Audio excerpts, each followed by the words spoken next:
महाराज जी, आप अमिताभ बच्चन है ना, उनके हम शक्ल हैं। हाँ बिल्कुल, टू काफी तो लगते ही है बिल्कुल। प्रणाम करता हूँ आपको। मैं एक बात बताना चाहता हूँ कि अभी कोविड हुआ था पीछे 2019, 20, 21 में। तो उस वक्त क्या था कि काफ़ी लोग जो है परेशान थे, और जो लोग जैसे मरीज है, मतलब लास्ट स्टेज पर है, आखिरी एडवांस स्टेज पर है, तो उन्हें लगता था कि अभी हमारी डेड बॉडी घर पे जाने वाली है। तो उस वक्त मैंने क्या किया कि उन लोगों को एक डर था, तो मैंने उस डर को बाहर निकाला और मैंने कहा कि भाई साहब, मैंने नाम नहीं लिया मेरा अमिताभ बच्चन करके, मैं शशिकांत पिडवाल हूँ, लेकिन उनको लगा कि मेरी शक्ल सूरत देख के अमिताभ बच्चन जी है। हाँ बिल्कुल लगता है सूरत देख के। तो मैंने कहा कि देखिए, एक वक्त ऐसा था कि मैं बीमार था और पूरी दुनिया जो है मेरे लिए दुआ मांगती थी, और आज आप बीमार हैं और मेरा कर्तव्य है कि मैं आज आपके लिए दुआ मांगने वाला हूँ। तो आप बिल्कुल चिंता मत कीजिएगा, डॉक्टर साहब जो दवाई देते हैं आप दवाई लीजिएगा और भगवान का नाम लीजिएगा, आप बिल्कुल स्वस्थ हो जाएंगे। मैं भी शाम को जब भगवान के पास बैठूंगा तो मैं आपके लिए प्रार्थना करूंगा, आप बिल्कुल चिंता मत कीजिएगा। तो गुरुदेव, ऐसा हुआ कि 4-5 दिनों में वो उत्साह बढ़ता है ना, उत्साह बढ़ा, और उनके अंदर एक अच्छी प्रेरणा आ गई और वो घर चले गए। और फिर कलेक्टर साहब, उनके स्कॉर्पियो फोन आने लग गए कि आप जो कर रहे हैं काम बहुत अच्छा कर रहे हैं, आप कंटिन्यू कीजिएगा। तो उस वक्त से जब भी कभी भी कोई मरीज होता है, कैंसर पेशेंट होते हैं, मैं उनके पास जाता हूँ तो उनसे बातें करता हूँ, उनको कुछ मोटिवेशनल कविता बोलता हूँ कि जैसे लहरों से डर कर नौका पार नहीं होती, लहरों से डर कर नौका पार नहीं होती, कोशिश करने वालों की कभी हार नहीं होती, नन्ही चींटी जब दाना लेकर चलती है, नन्ही चींटी जब दाना लेकर चलती है, चढ़ती दीवार पर 100 बार फिसलती है, मन का विश्वास रगों में साहस बढ़ता है, चढ़कर गिरना गिरकर चढ़ना न कभी अखरता है, आखिर उसकी मेहनत बेकार नहीं होती, कोशिश करने वालों की कभी हार नहीं होती, करने वालों की कभी हार। बहुत सुंदर। तो ऐसे कई सारे जो वृद्धाश्रम होते हैं, कई सारी ऐसी बेटियां हैं जी अंध है जी, उन्हें दिखता नहीं है, तो उनके पास मैं जाता हूँ तो ऐसी कुछ मोटिवेशनल कविता है, कुछ फिल्मों के गीत हैं, तो मैं प्रस्तुत करता हूँ तो खुश हो जाते हैं। तो सर, मेरा ऐसा मानना है कि जीवन में जितने भी लोग हैं मैं सबको हंसाते रहूं जी, बिल्कुल, और उसी में मेरी मृत्यु हो जाए। बिल्कुल, दूसरों को सुख देने की भावना ही परमात्मा प्राप्ति का बहुत बड़ा साधन है। दूसरों को खुशी दे सके, दूसरों को सुख दे सके, दूसरे के हृदय को रिझा सके, यही तो बात है। भगवान ने बड़ा अच्छा किया है कि वो तो सब जगह पहुंच नहीं सकते, तो आप तो पहुंच सकते हैं।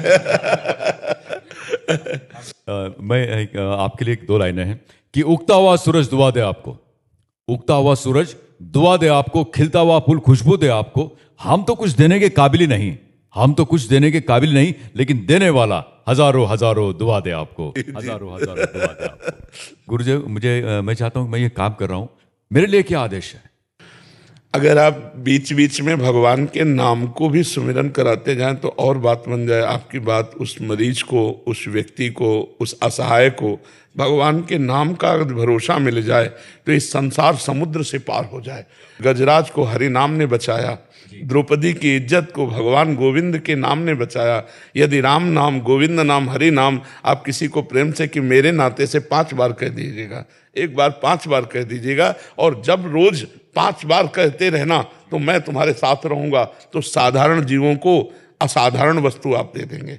हंसी, विनोद, सुख ये तो दीजिए, और साथ में उनको प्रार्थना कीजिए कि मेरे को किसी ने कहा तो मैं आपसे निवेदन करता हूं कि 5 बार जो आपको नाम को भगवान प्रिय, जैसे राम, कृष्ण, हरि, शिव, वो कोई भी नाम आप ले लीजिए, ये आप कर दीजिए तो और बढ़िया हो जाएगा। बहुत बहुत धन्यवाद गुरुदेव। तो मेरा ऐसा मानना है कि ईश्वर है आप मेरे लिए, और ईश्वर, साक्षात ईश्वर से मैं मतलब दर्शन कर रहा हूँ, मुझे बिल्कुल ऐसे प्रतीत हो रहा है, और ये जल मेरा जो है मतलब अभी सफल हो गया, ऐसा मुझे मैं मानता हूँ। जी जी, धन्यवाद धन्यवाद।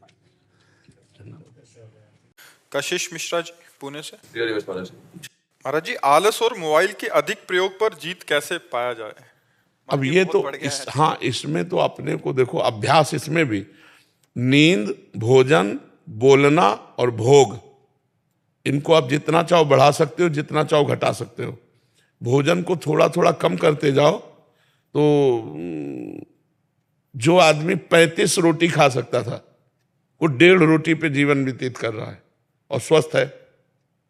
35, जब साधना में तो 1.5 रोटी पे अब जीवित है, और 35 रोटी पाने वाला। भोजन कम किया गया। जो 7 घंटे 8 घंटे सो सकता है, और 3 घंटे में अपने आप को 24 घंटे में 3 घंटे सोकर पूरा काम चला लेता है। बोलने का अभ्यास बहुत होता है, मौन रखना बहुत कठिन होता है। कम बोलो, कम सो, कम खाओ और भजन करो तो आलस्य खत्म हो जाएगा। और जब भजन में रुचि होगी तो मोबाइल में क्या देखे, सब झूठी बातें हैं। कोई सीरियल है, कोई सिनेमा है, कोई नौटंकी, सब झूठी बातें, क्या देखना है उसमें, केवल समय नष्ट करना। और इतना सामग्री मोबाइल में है कि अगर 24 घंटा लगे रहो तो लगे रहो। फेसबुक है और कौन, हाँ इंस्टाग्राम, जो क्या, हाँ ये सब इसी में लगे रहो, इसी में। पहले मैं चलाता था फोन बहुत, बाद में मैंने आपका चैनल एक सब्सक्राइब किया। जब भी बोलता हूँ चैनल हो तो पूरे फोन में सिर्फ आप ही आते थे 24 घंटे। हाँ, अगर सत्संग सुनोगे तो बुद्धि शुद्ध रहेगी। उससे मुझे 6 महीने में इतना फर्क पड़ा कि मतलब कि पहले सिर्फ मैं नेगेटिव पूरा वैसा था। कश्मीर मेरी पोस्टिंग है बैंक में जी, वहाँ रहना मतलब कि अकेले कश्मीर वैसा माहौल भी नहीं है वहाँ, मतलब कि रहना वैसे। अब सिर्फ राधा नाम सुबह सुबह लो, उसका आपने कहा चतुरार्थी जी पढ़ो, वो पढ़ो, फिर सब करो। मतलब कि अपने बुक बोलती साधक संजीवनी, वो पढ़ो। उससे मतलब कि इतना थोड़ा पॉजिटिव होता है फिर कि बस जो है बस यही है। बहुत आपकी सुंदर, कृपा है बस। बहुत सुंदर, बहुत सुंदर। महाराष्ट्री ऐसा होता है कि जैसे आपका रील देखते कोई, ठीक है, तो फिर एकदम उत्साह होता है कि अब इस सुबह 4 बजे उठेंगे। 4 बजे का अलार्म भी लगा दूंगा मैं, और इतना घंटा मतलब माला करना है, मोबाइल सिर्फ आधा घंटा यूज करना है, वरना स्विच ऑफ करके रख दूंगा। और 4 बजे का अलार्म 5 बजे, 6 बजे, 7 बजे। हमने जीवन में कभी अलार्म नहीं लगाया। 1 बजे जगते, मतलब 1 बजे जगते नहीं, 1 बजे तुम शौचालय में जाते हैं, कहो 11 बजे जग जाए, कहो 12 बजे जग जाए, कहो 11:30 बजे जग जाए। कैसे उठा जाता है? ऐसे थोड़ी उठा जाता है कि रजाई से झांक लिया, घड़ी देख लिया।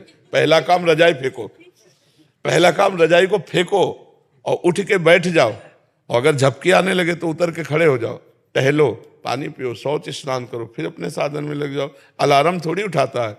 अब और हम कह रहे हैं कि आप संकल्प करके लेटो कि मैं 3:30 बजे उठूं, तो आप देखोगे आपकी आंख खुलेगी और घड़ी में देखोगे 3:30 बजे। वो परमात्मा आपके संकल्प की पूर्ति कर। कभी घड़ी और अलार्म ये सब करो, अपने समय से उठ जाओ। अभ्यास से ऐसा हो जाता है। तो इसके लिए थोड़ा मेहनत करनी पड़ेगी कि अब जैसे अलार्म बजा, सुना तो तुरंत उठ जाओ, एकदम उठ जाओ, बिल्कुल आलस्य मत करो। ऐसा करो, पहले बिस्तर से हटो, रजाई फेंक दिया, बाहर हो गए, और फिर एकदम मुंह आदि धो करके फिर नाम जप करने लगो, जो अपनी दिनचर्या में लग जाओ। 4 बजे तो बहुत कम है, 4 बजे तो यहाँ सत्संग शुरू होता है। लोग रोड में रात्रि में कैसे खड़े रहते हैं, तो पूरी रात भर लोग खड़े रहते हैं। तो हमें लगता है अगर हम अभ्यास करें तो हो सकता है, ठीक है।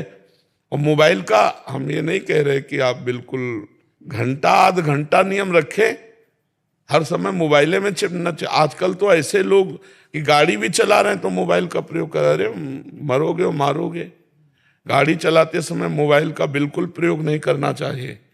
ऐसे में लगे तो कहाँ 1 सेकेंड में सामने वाला तुम्हें ठोक देगा या तुम सामने वाले को ठोक दोगे।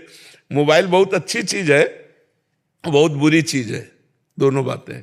अच्छी चीज है कि आप अच्छे अच्छे उसमें से चैप्टर ले सकते हो, प्रसंग ले सकते हो, समय पर आप किसी को फोन कर सकते हो। बचाव पक्ष में बहुत है और फंसाव पक्ष में भी बहुत है। तो इसलिए विवेक का प्रयोग करो, अच्छा ग्रहण करो, बुरा का त्याग कर दो, अभ्यास युक्त रहो, जिससे आपकी नींद आदि नियत समय पर हो जाए। कै बजे सोते हो? जब आप उठते हैं। जब आप उठते हैं तब से। वैसे तो भले आदमी 5-6 बजे भी उठ जाते हैं, कोई कोई तो 11-11 बजे तक सोते हैं। तो कोई 2:30 बजे उठने वाले भी बड़े हैं जी, दोपहर को 2:30 बजे उठने। तो फिर नहा धो के खा के फिर सो जाए।